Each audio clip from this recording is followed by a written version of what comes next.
Hello friends, welcome to my YouTube channel MS lecture. दोस्तों, आज की इस वीडियो में हम स्टडी करने वाले हैं एक चैप्टर ट्रांसफॉर्मेशन के बारे में, जिसका पहला टॉपिक है रिमूव टू। मतलब टू को हटाते कैसे हैं, टू को हमें हटाना है तो टू को कैसे रिमूव किया जाता है, यह आपका टॉपिक है। दोस्तों, यह कंपटीशन एग्जाम में भी आता है।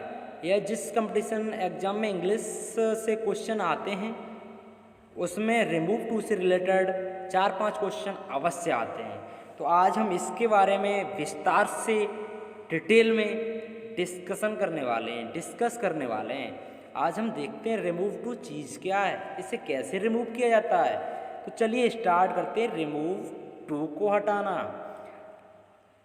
दोस्तों, यह आपका है रिमूव टू।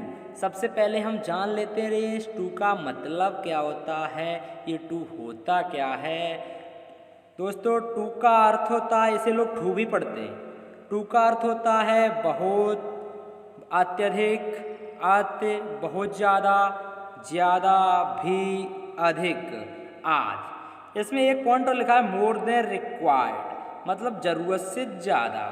तो तुमने सुना होगा, लोग कहते हैं, पर ये नहीं होता है। देखो, जैसे मान लो ये किसी को नहीं कहते सुना होगा, मैं ज़रूरत से ज़्यादा सुंदर हूँ, मैं ज़रूरत से ज़्यादा अमीर हूँ। ऐसा नहीं होता, क्योंकि ये ज़्यादातर नेगेटिव जो एडजेक्टिव होता है उससे पहले ज़्यादातर इसका यूज होता है।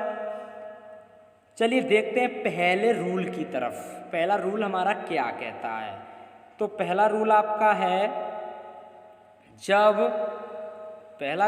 है जब टू प्लस एडजेक्टिव दिया गया हो, केवल टू प्लस एडजेक्टिव आया हो, तो इसे कैसे बनाते हैं, इसे कैसे ट्रांसफॉर्म करते हैं। तो जब आपका सब्जेक्ट है, एक्चुअली वर्ब दी है, उसके बाद टी डबल ओ टू दिया गया है। क्या दिया गया है? टी डबल ओ टू दिया गया है। क्या दिया गया? टी डबल ओ टू दिया गया है। ये दिया गया है। तब हम इसे कैसे बनाते हैं?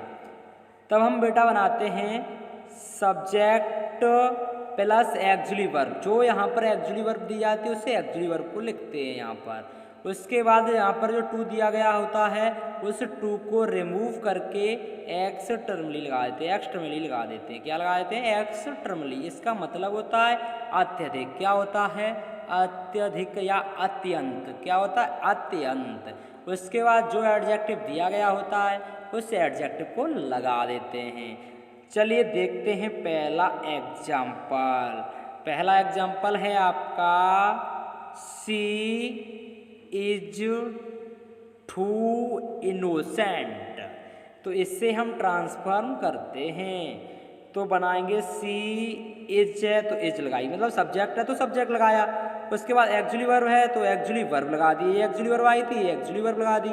उसके बाद ये आया है टू। क्या आया है? टू। इससे रिमूव करके हमने लगा दिया एक्स टर्मली। क्या लगा दिया? एक्स टर्मली। क्या लगा दिया? एक्स टर्मली। उसके बाद इनोसेंट आया था एडजेक्टिव, इनोसेंट लगा दिया। दूसरा एग्जाम्पल आपका है it is too cold today. इससे बनाएंगे तो इट था, इट लगा दिया, इज है, इज लगा दी। उसके बाद टू को रिमूव कर दिया और क्या लगा दिया? एक्सट्रीमली। कोल्ड है, कोल्ड, टुडे, टुडे। इस प्रकार से हम बना लेते हैं। अब देखते हैं दूसरे रूल की तरफ। दूसरा रूल हमारा कैसा है? तो दूसरा दोस्तों आपका रूल है, चलिए रूल दूसरे को देखते हैं। दूसरा आपका रूल है subject plus actually verb plus two plus negative adjective plus infinitive वाला टू टी ओ। उसके बाद वर्ब की फर्स्ट फॉर्म, उसके बाद अदर वर्ड। अब इसे कैसे ट्रांसफॉर्म करते हैं? इसे ट्रांसफॉर्म करेंगे तो सबसे पहले हम सब्जेक्ट लगाएंगे। क्या लगाएंगे? सब्जेक्ट। उसके बाद जो आपकी एक्चुअली वर्ब यहाँ पर दी होती है एक्चुअली वर्ब को लगा देंगे। उसके बाद हम लगाएंगे टू को रिमूव कर देंगे और क्या लगा देंगे? सो लगा देंगे। उसके बाद जो एडजेक्टिव यहाँ दिया गया है वह एडजेक्टिव का प्रयोग करेंगे, एडजेक्टिव लगा देंगे। उसके बाद बेटा हम क्या करेंगे? दैट लगाएंगे। क्या लगाएंगे? दैट। याद रखना, नेगेटिव एडजेक्टिव जो दिया गया होगा उसके बाद हम क्या लगाएंगे? दैट लगाएंगे। और इन्फिनेटिव टू को हटा देंगे। क्या कर देंगे? ये वाला जो टू आता है इसको रिमूव, इसे भी हटा देंगे। इसे हटाकर क्या लगा देंगे? दैट। उसके बाद जो आपका सब्जेक्ट पहले नंबर पर दिया गया होता है, जो सब्जेक्ट दिया जाएगा यही सब्जेक्ट दोबारा रिपीट करके यहाँ पर लिख देंगे। क्या कर देंगे? इसी सब्जेक्ट को रिपीट करके यहाँ पर लिख देंगे। उसके बाद यदि एक्चुअली वर्ब जो है प्रेजेंट टेंस में है, इजार में है, तो can not plus B1 plus other word लिखेंगे। यदि ये बाजवर है, पास्ट टेंस में है, तो could not B1 plus other word लिखेंगे। ओके, अब देखते हैं हम एग्जाम्पल की तरफ। दोस्तों एग्जाम्पल हमारा क्या कहता है, तो एग्जाम्पल को हम देखते हैं। तो एग्जाम्पल आपका है पहला, C is too weak to walk. देखो सब्जेक्ट आया है, एक्चुअली वर्ब आई है, टू आया है, एडजेक्टिव आया है, इन्फिनेटिव टू आया और वर्ब की फर्स्ट फॉर्म आई है। अब इसे ट्रांसफॉर्म करते हैं, तो सी के स्थान पर सी लिखेंगे।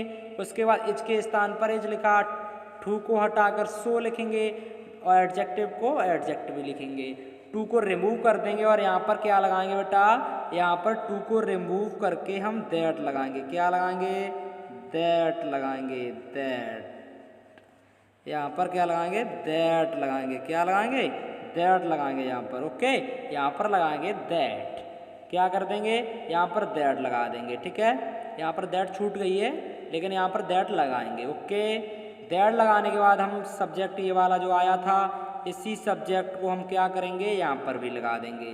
तो इसी सब्जेक्ट लगाएंगे। हमारी एक्चुअली वर्ब प्रेजेंट टेंस में थी तो कैन नॉट लगा दिया। ओके, उसके बाद वर्ब की फर्स्ट फॉर्म है तो फर्स्ट फॉर्म, अदर वर्ड है नहीं तो कोई प्रॉब्लम नहीं है। अब देखते हैं नेक्स्ट एग्जाम्पल हमारा क्या कहता है। तो नेक्स्ट एग्जाम्पल आपका है, the tiger was too old to jump properly. अब इसे ट्रांसफॉर्म करते हैं, तो द टाइगर के स्थान पर the tiger, actually verb was है, एक्चुअली वर्ब वाज। टू को रिमूव कर दें, क्या लगा दें? Was. Oh sorry, so. Too को रिमूव करके क्या लगाएंगे बेटा? सो। ये ध्यान रखना, टू को रिमूव करके क्या लगाएंगे? सो। उसके बाद एडजेक्टिव के स्थान पर एडजेक्टिव। इससे इन्फिनेटिव टू को हटाकर हम क्या लगाएंगे? दैट। क्या लगाएंगे? दैट। टू को हटा दिया, दैट लगा दिया। अब आपका सब्जेक्ट ये जो द टाइगर आया है, इसको ही हम दैट के बाद लिखते हैं, लेकिन हम चाहें तो द टाइगर के स्थान पर ही लगा सकते हैं। यदि आप नहीं लगाना चाहते, आप यहाँ पर जो आया है द टाइगर आया है, द टाइगर भी लगा सकते हैं, नो प्रॉब्लम, कोई दिक्कत नहीं है। और ही लगा दें फिर भी कोई दिक्कत नहीं है। तो चलो ही लगा दिया। उसके बाद यहाँ पर आया था बाज, मतलब पास्ट टेंस की वर्ब है, इसीलिए हमने क्या लगाया? कुड।